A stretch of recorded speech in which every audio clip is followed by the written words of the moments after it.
Hello, this is Heather Hoffman, and today I have a bright, sunshiny card to share with you using some ink blending and some bright colors. I'm using the stitched hex tag as my base for my card, and I'm blending 3 different colors of Reverse Confetti dye ink on there.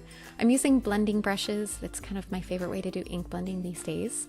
And the 3 colors I'm using is Flamingo along the bottom, and then I'm blending some coral in the center, and at the very top I'm going to use some sunshine dye ink. And once I've added the sunshine on there, I came back in with that coral, just a little bit more to kind of blend between the two to get a smoother line. Once I've got all that ink blending, I'm going to add some texture and splatters. I'm using some Perfect Pearls mixed with water. I just keep them mixed up in a little mini mister bottle. If you don't want to do that, you can easily just mix a little bit on a dish or a palette and use a brush to splatter it on. And then I also have some white acrylic paint that I keep in a little mini mister mixed with water to add some white splatters for texture. It just makes that background so much more fun and playful.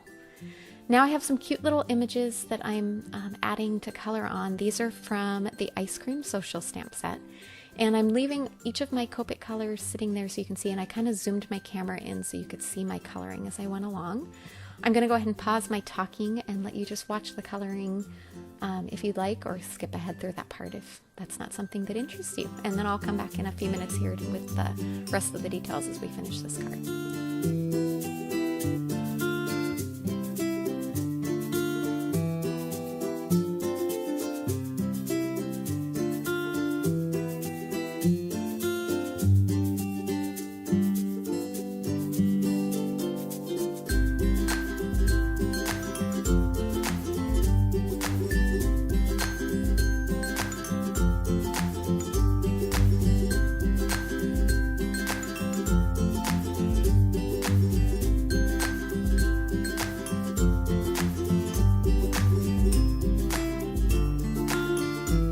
Now that we've finished coloring up this image, I also came in with a white gel pen to add just a few more dots and details and little bits of reflection. It's just a fun way to make your image pop a little bit more. And now that I have that all assembled together, before I adhere that onto the hex tag, I decided I wanted to add a little bit of a white outline to that hex tag to help it pop on my colored card base. So I'm adhering it to a panel. This is Premier Polar White cardstock. It's what I used for that hex tag that I'd die cut and ink blended, and then I'm also adhering it on the background, and I'm just using my paper trimmer to trim around so that I have an even, fairly even border around the outside, and it just kind of adds a little frame. And then with that circle at the top, I'm pulling a hole punch out to punch that hole out of the center of the white cardstock as well. That way I'll be able to tie my string through to add my bow at the top. Now I'm going to adhere those fun colored images that I've already done. A little bit of foam adhesive will help pop it up for a little bit of fun dimension. And I just trimmed my foam adhesive down to fit the areas that I want to fit it on to adhere it on. This cardstock is also Premier Polar White cardstock, and it's great for Copic coloring as well. Now originally I was going to go ahead and stamp my sentiment directly on my tag, but with all that texture with the white paint and the Perfect Pearls, I decided to go ahead and heat emboss it on a little bit of Midnight cardstock. I'm just going to stamp it with embossing ink, sprinkle some white embossing powder, and heat set it. And then once I've done that, I went ahead and used my paper trimmer to trim it down to just a thin strip that I could adhere, also with foam adhesive, to help pop that up on that scene.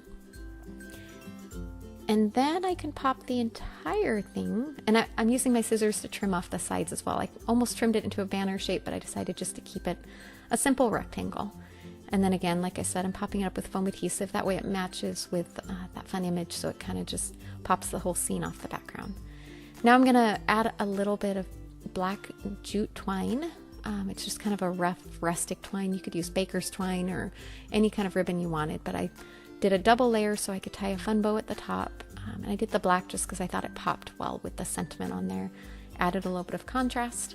And my card base was created with sunshine cardstock, so it coordinates perfectly with that ink blending at the top.